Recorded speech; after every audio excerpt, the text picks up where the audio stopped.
Eu gostaria então de convidar você para abrir a sua Bíblia na manhã deste domingo, no Evangelho de João, capítulo de número 12. Nós leremos do versículo de número 20 ao versículo de número 23. João capítulo 12, de 20 a 23. Diz assim o texto bíblico. E eu quero que você observe que, à luz daquilo que nós pregamos no domingo passado, Jesus, nesse momento, ele já fez a sua entrada triunfal em Jerusalém. Nós estamos refletindo sobre a última semana do Senhor Jesus Cristo. No domingo, ele fez a entrada triunfal em Jerusalém, considerado o domingo de Ramos, porque multidões seguravam ramos de palmeiras e eles cantavam: bendito o que vem em o nome do Senhor. E eles receberam Jesus com toda aquela celebração. Os próximos eventos são eventos que acontecem durante aquela semana. E dentro daquela semana, talvez em meados da semana, ocorreu aquilo que nós leremos a partir do versículo de número 20. Diz assim o texto: ora, dentre os que subiram para adorar durante a festa, e aqui é a festa da Páscoa, está registrado lá no versículo 1 do capítulo 12. Se você observar bem, olha, 6 dias antes da Páscoa foi Jesus para Betânia, o versículo de número 1. Então o versículo 20 faz uma referência àquela festa da Páscoa. Ora, dentre os que subiram para adorar durante a festa, havia alguns gregos. Estes, pois, se dirigiram a Filipe, que era de Betsaida, da Galileia, e lhe rogaram: Senhor, queremos ver Jesus. Filipe foi dizê-lo a André, e André e Filipe o comunicaram a Jesus.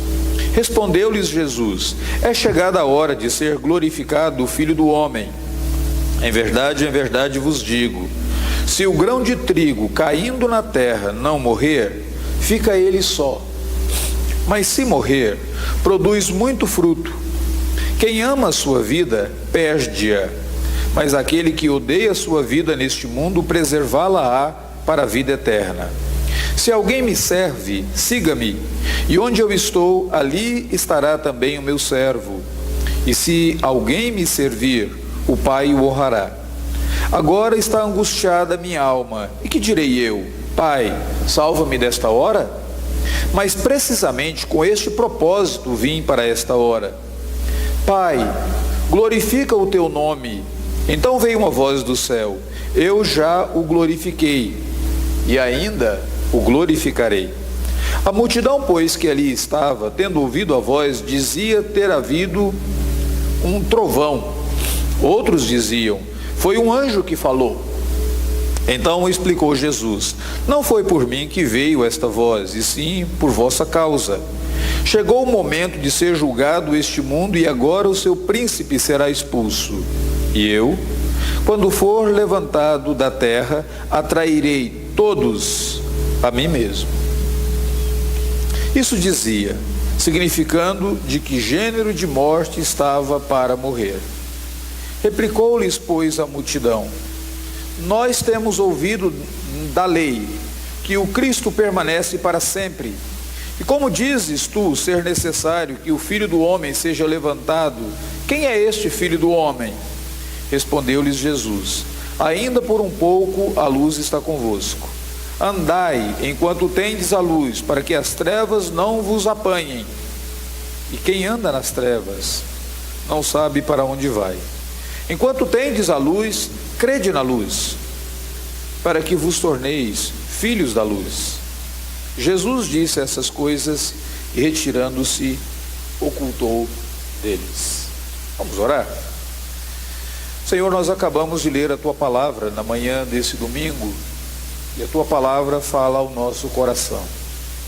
Apenas pela leitura nós já somos instruídos e somos agraciados por lermos o Santo Livro.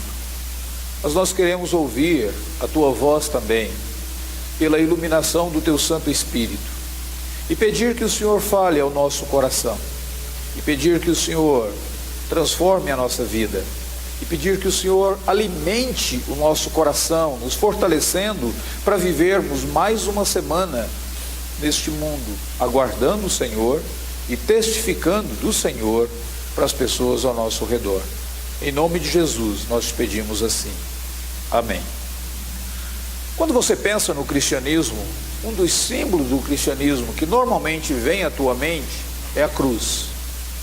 Mas eu não sei quantos de vocês sabem, a cruz, originalmente, ela não era um símbolo de salvação ou um símbolo de redenção.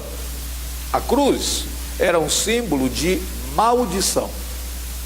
Para vocês terem uma ideia, quem inventou todo esse processo doloroso, vergonhoso da crucificação foram os bárbaros.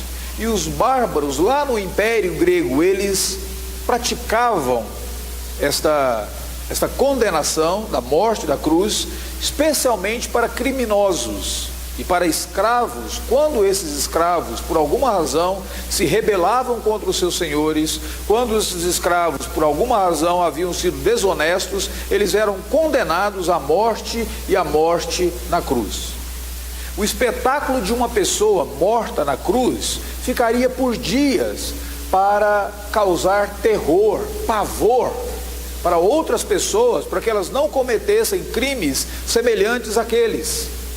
E aquele espetáculo era um espetáculo horrendo. Uma pessoa, ela era não apenas crucificada na cruz, e todo o peso do corpo dela residia sobre as suas pernas, mas algumas vezes as pernas eram quebradas e a pessoa não tinha mais condições, e ela permitia que o peso do corpo caísse e toda a sua respiração ficaria comprometida, porque os ombros cederiam também e eles fariam com que essa pessoa morresse, se não pela dor, pela crueldade da morte na cruz, essa pessoa morreria por asfixia. Para vocês terem uma ideia, os judeus, na lei judaica, dizia que maldito é todo aquele que for pendurado no madeiro. Não era apenas os criminosos para os bárbaros, para os judeus, lá em Deuteronômio, no capítulo 21, versículo 23, na época de Moisés, diz assim: todo que for pendurado no madeiro é maldito de Deus. Os gregos, os romanos, não gostavam da crucificação.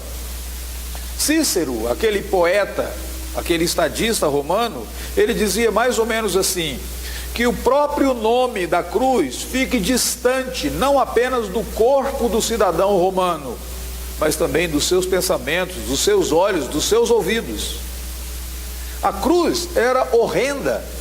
Por isso que o apóstolo Paulo, quando ele escreveu a primeira carta aos Coríntios, ele diz que a cruz é escândalo para os judeus, a cruz é loucura para os gentios. Como foi então que o símbolo de maldição, tão odiado, se tornou em um símbolo de redenção, um símbolo da fé cristã? Por causa da sua mensagem, por causa daquilo que a cruz significa, por causa dos efeitos da morte do Senhor Jesus Cristo na cruz do Calvário. E esse texto que nós acabamos de ler ilumina a nossa mente, o nosso entendimento quanto a esta mensagem da cruz. Se vocês observarem aqui, como já foi falado, esse capítulo de número 12, ele estabelece um divisor de águas no Evangelho de João.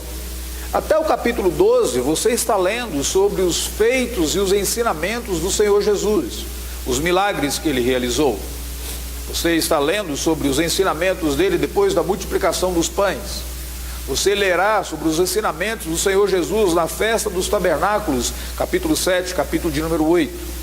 Você verá sobre o milagre do Senhor Jesus curando um homem que era cego de nascença, capítulo de número 9. Mas quando você chega no capítulo de número 12, a partir do capítulo 12 em diante, toda a ênfase desses capítulos restantes ficará na última semana de Jesus sobre a face da terra. É incrível que o escritor do Evangelho de João, ele dedica praticamente metade do seu Evangelho para descrever apenas a última semana do Senhor Jesus. Marcos já havia feito coisa semelhante no Evangelho de Marcos, não sei se você já observou, mas a maior parte do Evangelho de Marcos está relatando sobre a última semana do Senhor Jesus. É como aquele filme que vai rápido até chegar à cena principal e depois começa a ser bem mais devagar ali. Pois o capítulo 12 é assim. No capítulo 12 fala sobre a última semana do Senhor Jesus. Começa com a entrada triunfal de Jesus em Jerusalém. No capítulo 13, a cerimônia do lava-pés. Já está na última noite de Jesus antes dele ser preso. Capítulo 14, Jesus conversando com seus discípulos na última noite. Capítulo 15 também. 16, 17, ele ora.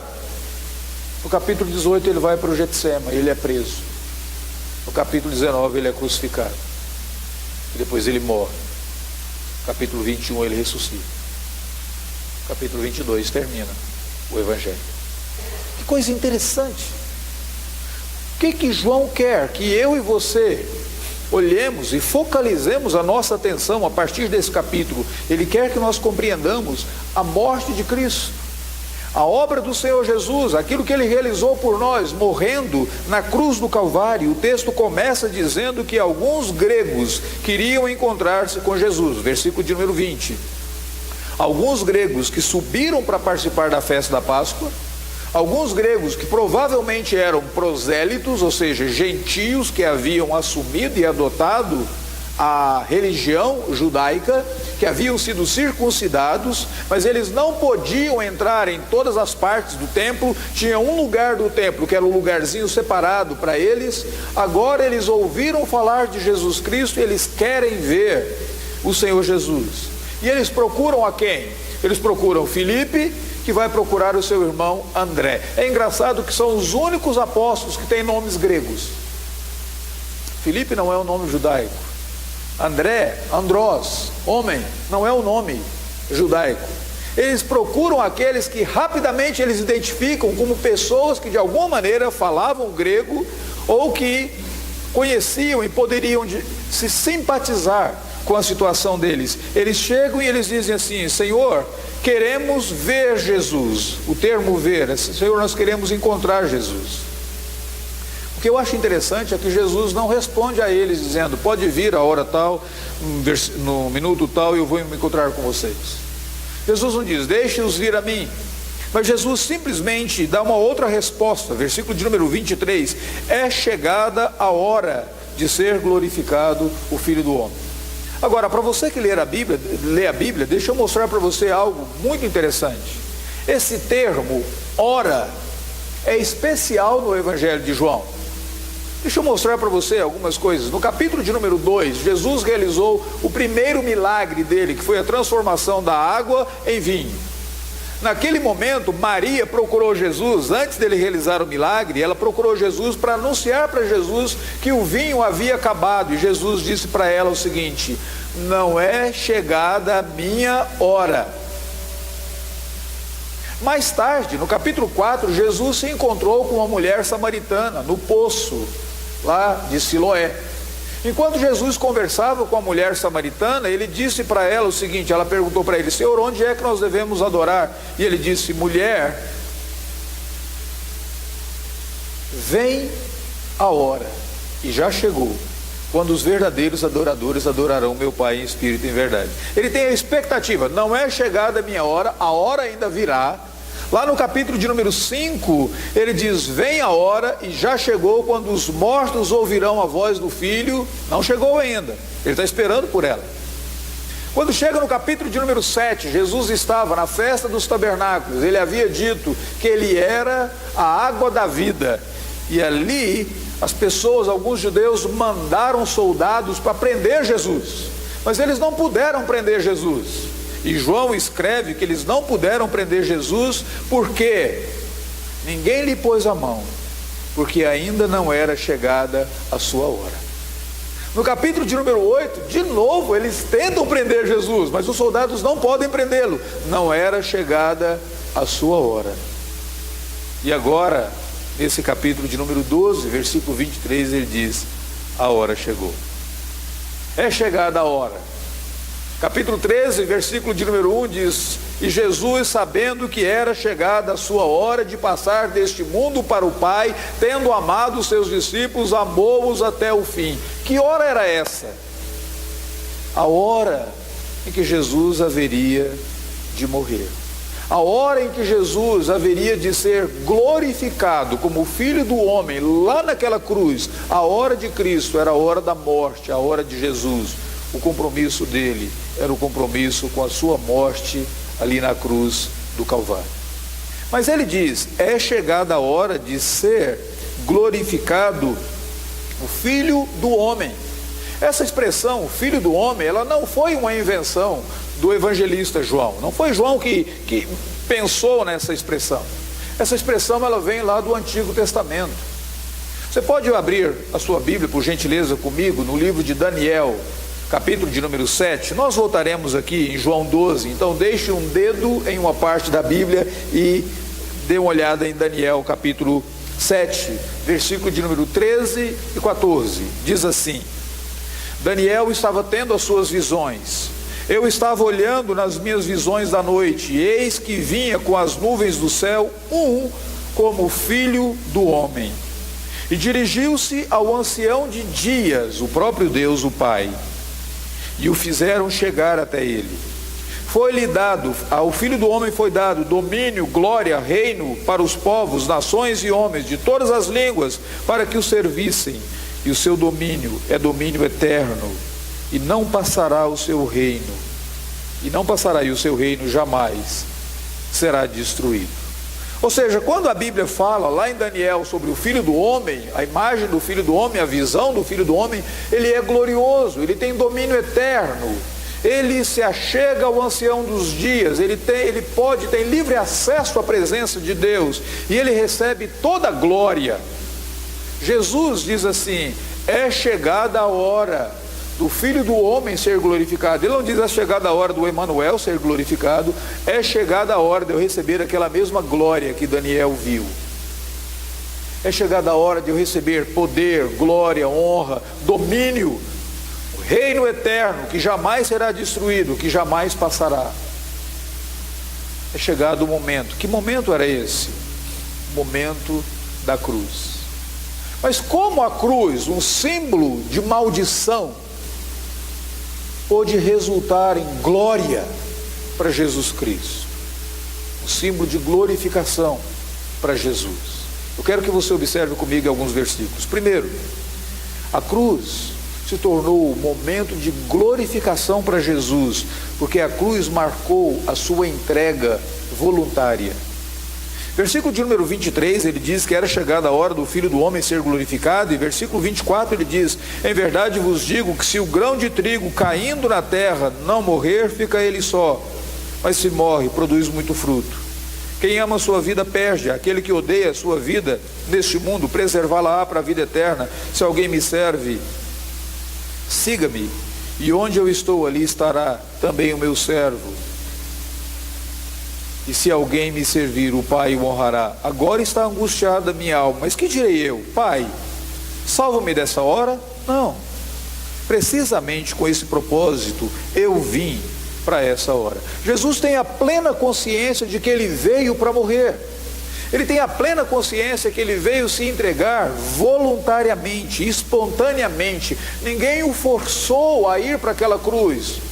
Mas por amor a mim, por amor a você, espontaneamente Jesus Cristo abraçou a cruz. Ele entende que ele vai morrer como um grão de trigo que cai sobre a terra. Ele entende que o que o aguarda naquele exato momento não é glória humana, não é glória nesse mundo, mas é morte nesse mundo, é sofrimento nesse mundo. Ele entende a angústia daquela morte, de ser espancado, de ter uma coroa de espinho na sua cabeça, de ser morto de uma maneira vergonhosa, de ser despido naquela cruz, expondo toda a sua vergonha para o mundo, as pessoas meneando a cabeça, zombando dele. Ele entende tudo aquilo, mas ele voluntariamente se entrega. É muito interessante isso, porque Jesus já havia dito lá no capítulo de número 10 que ele se entregaria voluntariamente. Muitas vezes as pessoas perguntam, quem matou Jesus? Ninguém matou Jesus. Ele se entregou. Eu posso dizer que ele morreu pelos meus pecados, ele morreu porque nós o rejeitamos, ele morreu para satisfazer a justiça do Pai. Mas ele se entregou voluntariamente. Ele se entregou espontaneamente. Jesus diz assim: ninguém tira a minha vida, eu espontaneamente a dou. Eu quero que você pense nisso para você compreender a profundidade do amor de Jesus por aqueles por quem ele morreu. O padre Antônio Vieira, aqui no Brasil, na época do Brasil Império, o famoso padre Antônio Vieira, dos seus sermões de Vieira, tem um sermão de Antônio Vieira, em João capítulo 13, ele coloca a seguinte frase: a história nos conta de muitos que morreram porque amaram, mas a história só fala de um que amou para morrer. Romeu e Julieta morreram porque amaram. Outros, tantas histórias de romance, morreram porque amaram. Só um amou para morrer. E ele tinha consciência da sua morte, ele tinha consciência do seu sacrifício. E ele prova o seu amor voluntariamente, abraçando a cruz. Quando a Bíblia Sagrada fala, lá na história de Abraão, que Deus pediu que Abraão sacrificasse Isaac, Isaac foi obediente ao pai, mas ele obedeceu ao pai, ele não foi voluntariamente. Jesus foi voluntariamente para a cruz. No caso de Isaac, um anjo bradou e disse: Abraão, não faças mal ao rapaz. No caso de Jesus, não teve nenhuma voz dizendo: Deus, não mate o seu filho, porque agora eu sei o quanto o Senhor me ama. Nenhuma voz. E ele morreu voluntariamente. Por isso a cruz foi o momento da glorificação do Senhor Jesus. Em segundo lugar, eu quero que você observe que a cruz foi um marco onde Jesus Cristo, de fato, pôde julgar este mundo. Versículo de número 31, ele diz: chegou o momento de ser julgado este mundo, e agora o seu príncipe será expulso. Alguns comentaristas dividem a atenção deles se no versículo de número 31 está falando que Jesus, o príncipe do mundo que será crucificado, ou se Satanás, que é o príncipe desse mundo, mais tarde Jesus fala sobre ele, será derrotado. Se você considerar que Jesus Cristo disse que Satanás é o príncipe deste mundo, e o versículo de número 31 diz que naquele momento o príncipe seria expulso, você nota que a cruz do Senhor Jesus foi o marco da derrota de Satanás. Foi o marco do julgamento do mundo e o marco da derrota do próprio Satanás. Eu não sei se você já observou nas suas leituras bíblicas, mas quantas vezes Satanás parece interessado em desviar Jesus da cruz. Por exemplo, quando Satanás tentou Jesus lá no deserto, Satanás mostrou todas as glórias dos reinos para Jesus e disse: tudo isso te darei se prostrado e me adorares. Em outras palavras, para que você precisa ir para a cruz? Tudo isso será seu se você me adorar. Jesus resistiu à tentação e ele não aceitou a proposta de Satanás. Lá em Mateus capítulo 16, uma determinada ocasião, Jesus estava falando sobre a sua morte, como ele haveria de morrer. Pedro puxou de lado e disse: tende compaixão de ti, Senhor, isso jamais te acontecerá. Jesus diz: arreda, Satanás. De novo, tentando desviar Jesus de ir para a cruz. Quando Jesus estava lá na cruz do Calvário, crucificado, as multidões passavam e olhavam para a cruz, e as multidões diziam mais ou menos assim: se és filho de Deus, desça da cruz e creremos em ti. Por que Satanás estava tão interessado em tirar Jesus da cruz? Porque o apóstolo Paulo vai escrever mais tarde que na cruz do Calvário Jesus despojou principados e potestades e os expôs publicamente ao desprezo. A cruz foi o marco de Jesus Cristo triunfando sobre Satanás, principados e potestades, aqueles que hoje creem no Senhor Jesus e seguem o Senhor Jesus. O maligno não tem nenhum poder sobre eles, porque na cruz Jesus triunfou sobre eles. O mundo foi julgado na cruz.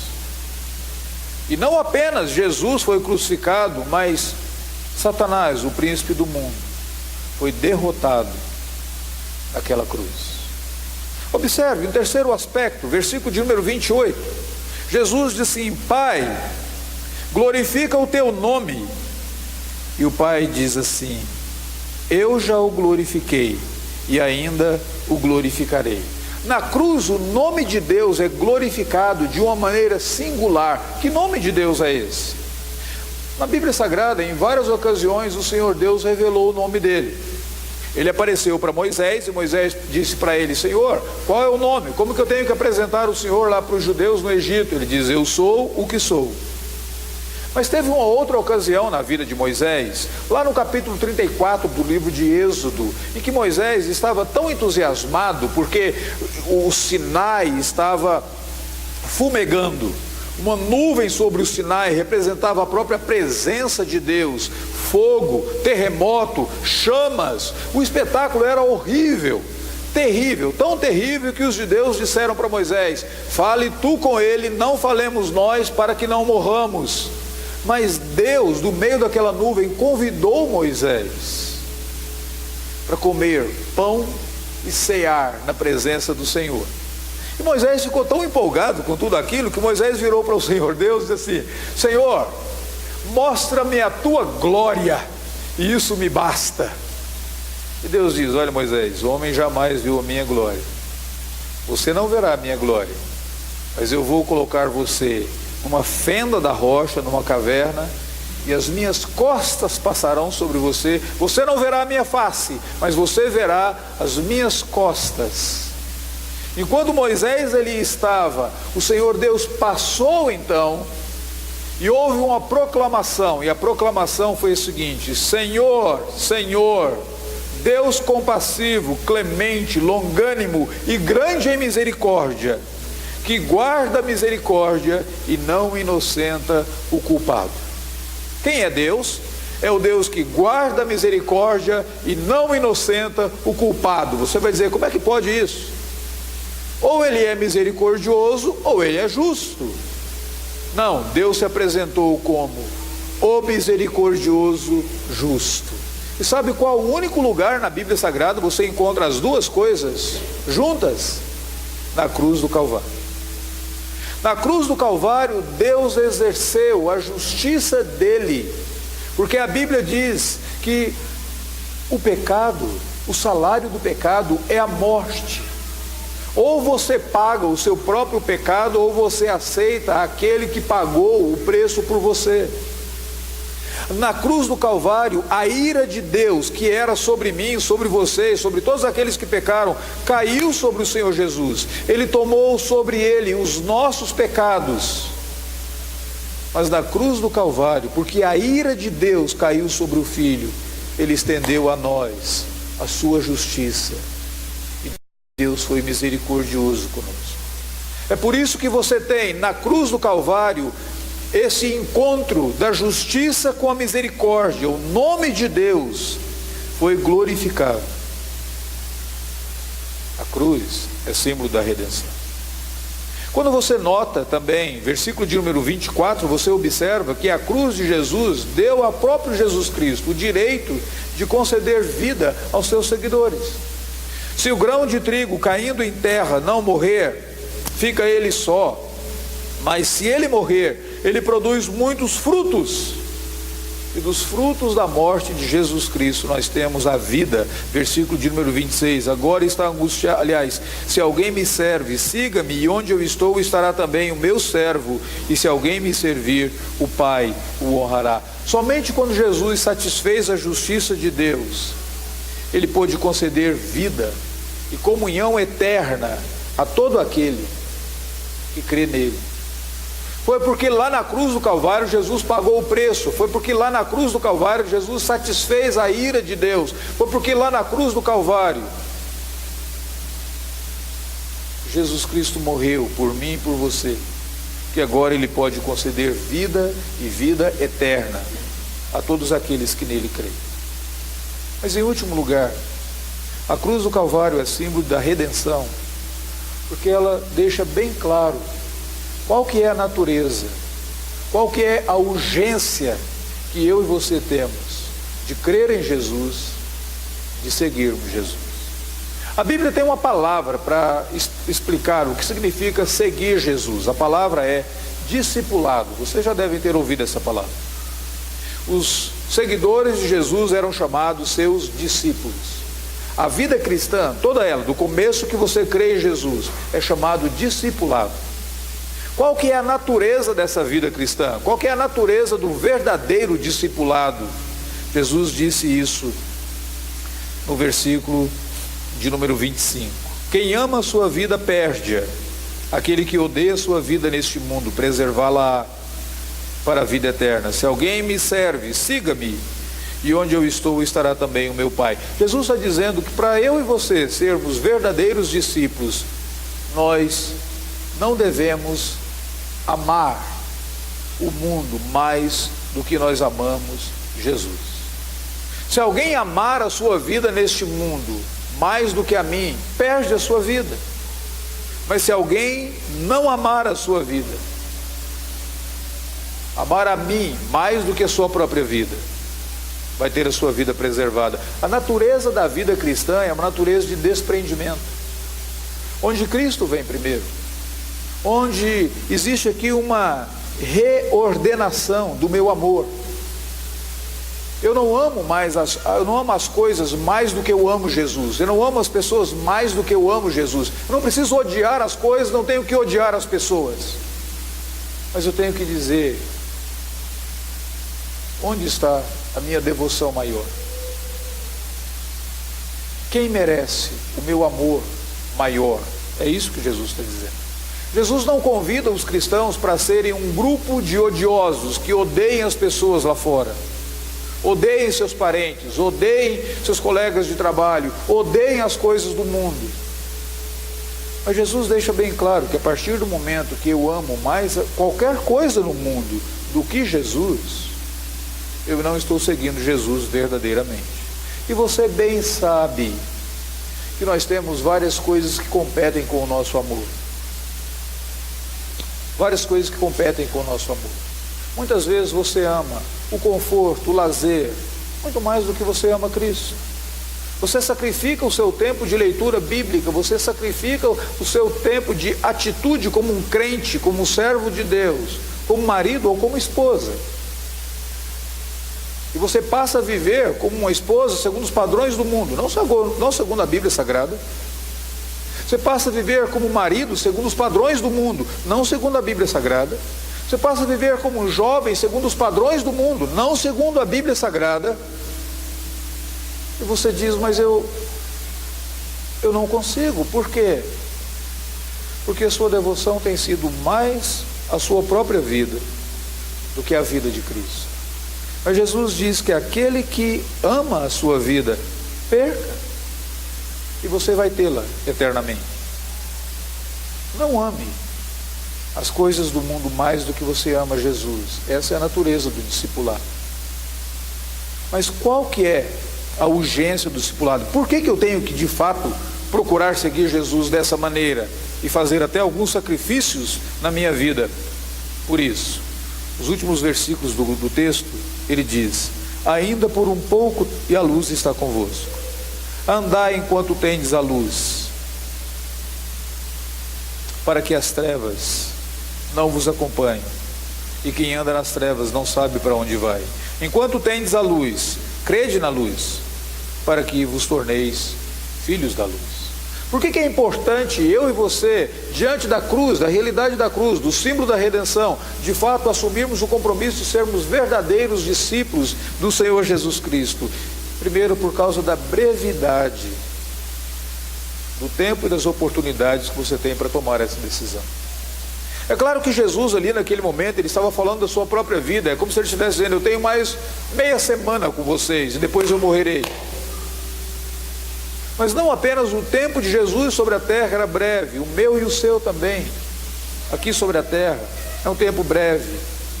Por um pouco tempo nós temos a oportunidade de crermos na luz em Jesus. Por um pouco tempo nós temos a oportunidade de nos voltarmos a Ele. Por pouco tempo nós temos a oportunidade de assumir um compromisso com Ele. Nós não sabemos quando a nossa vida terá um fim. A palavra de Deus descreve a vida humana como sendo muito rápida, fugaz. É como o orvalho e logo passa. Moisés escreve dizendo: tudo passa e nós voamos. 40 anos, o que significa? Passou tão rápido. Converso com algumas pessoas, 70 anos, 80 anos, e elas dizem: parece que foi ontem. Eu queria ter mais tempo para colocar em ordem algumas coisas da minha vida. Eu queria ter mais tempo para ver os meus filhos assumindo o compromisso verdadeiro, fiel com o Senhor. Tudo passa rapidamente, por causa da brevidade da oportunidade que eu e você temos. Andai na luz. Depois ele vai dizer: por causa das próprias pressões das trevas. Quem não anda na luz é apanhado pelas trevas. Me lembro de um professor que me deu um quadro, em uma determinada ocasião, para eu colocar no meu escritório, dizia o seguinte: andai na luz, para que o diabo não te pegue nas trevas. Fantástico esse quadro. Eu coloquei isso no meu escritório por muito tempo. Andai na luz, para que Satanás não te pegue nas trevas, porque as trevas, de fato, elas são ambientes do maligno. Ele é sorrateiro, ele é astuto, ele se esconde nas trevas. Então Jesus diz assim: andai na luz, para que as trevas não vos apanhem. Se eu e você nos deleitamos nas trevas, se nós nos sentimos confortáveis nas trevas, a pressão das trevas sobre nós, andai na luz. Além do mais, andar na luz ou andar com Jesus Cristo é a única condição do Pai nos aceitar na família dele. Versículo de número 36: enquanto tendes a luz, crede na luz, para que vos torneis filhos da luz.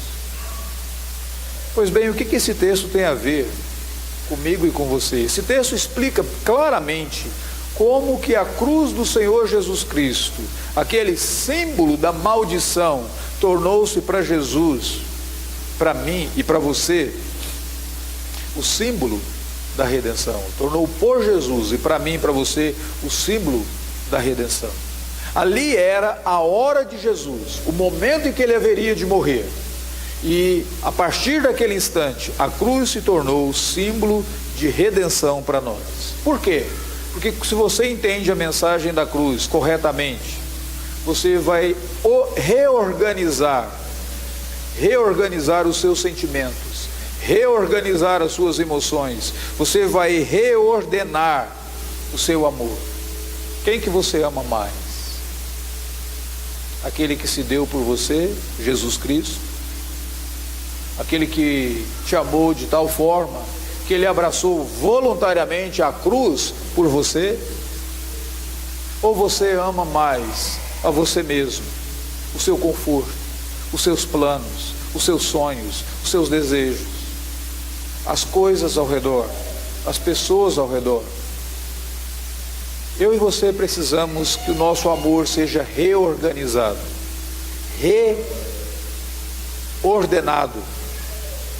E somente a compreensão clara da cruz do Calvário nos possibilita isso. Somente uma compreensão clara da cruz do Calvário possibilita que eu e você aprofundemos o nosso conhecimento em quem é Deus. Senhor, Senhor, misericordioso, longânimo, mas justo, que não inocenta o culpado. As pessoas hoje, elas gostam de pensar em Deus como se Deus fosse o Papai Noel. É sempre o Deus de amor, nunca um Deus que vai punir, nunca um Deus que vai exigir. Ele está sempre pronto a abençoar, gracioso. Qualquer coisa que eu fizer, Deus vai perdoar tudo. Tudo que importa é que eu seja sincero e Ele vai me perdoar. Não é isso que a Bíblia ensina. Você está agarrado em parte da verdade. A outra parte da verdade é que Deus é justo, justo juiz, e Ele não aceita o pecado. E a cruz de Jesus Cristo mostra para mim e para você quão sério é o pecado para Deus. Ele não poupou o seu próprio filho por causa do pecado.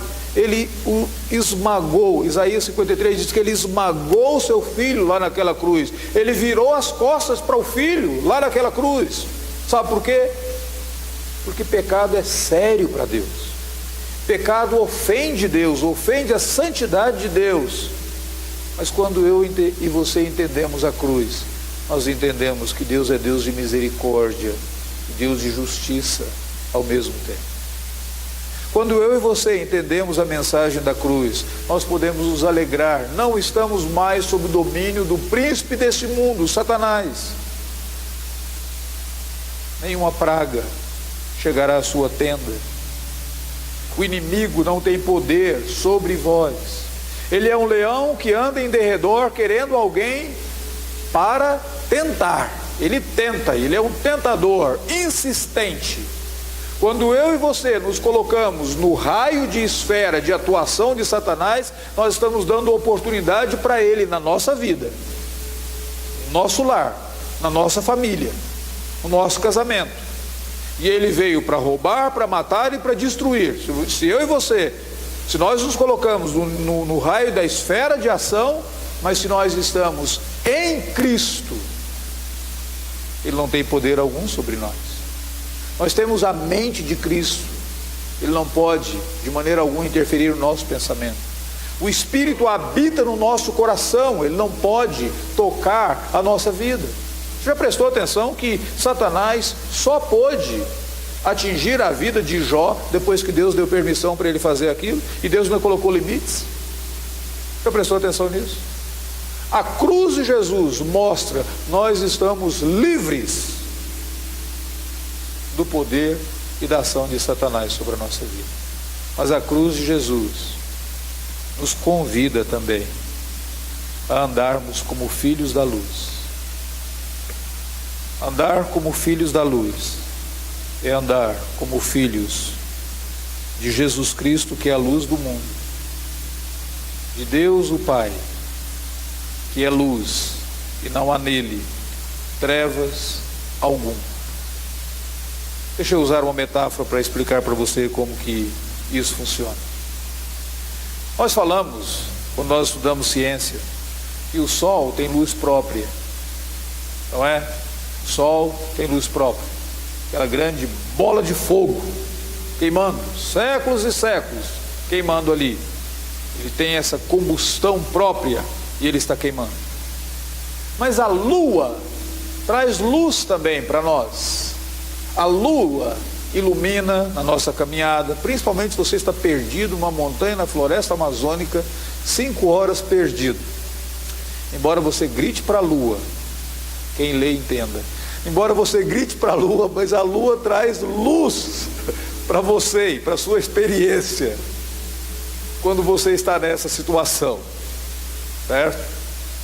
Então a luz ilumina, a luz da Lua ilumina.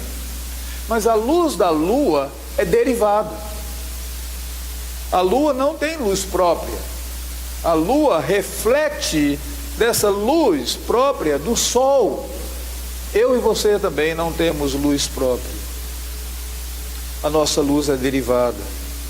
Somente quando nós estamos em comunhão e intimidade com Jesus Cristo, e a nossa luz brilha de forma intensa e aponta outros para Jesus Cristo. Andai como filhos da luz, tendo comunhão com a luz, mostrando a sua luz para outras pessoas.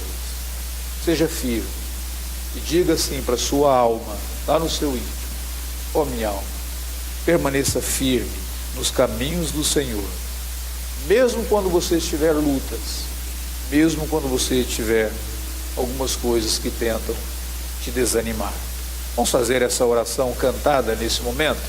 O seu programa de culto tem esse cântico. Esse cântico diz: firme então minha alma e sem temor, ainda que haja ventos amanhã, Deus contigo está, e todo afã se tornará mais leve em seu amor. Cante ou ore esse cântico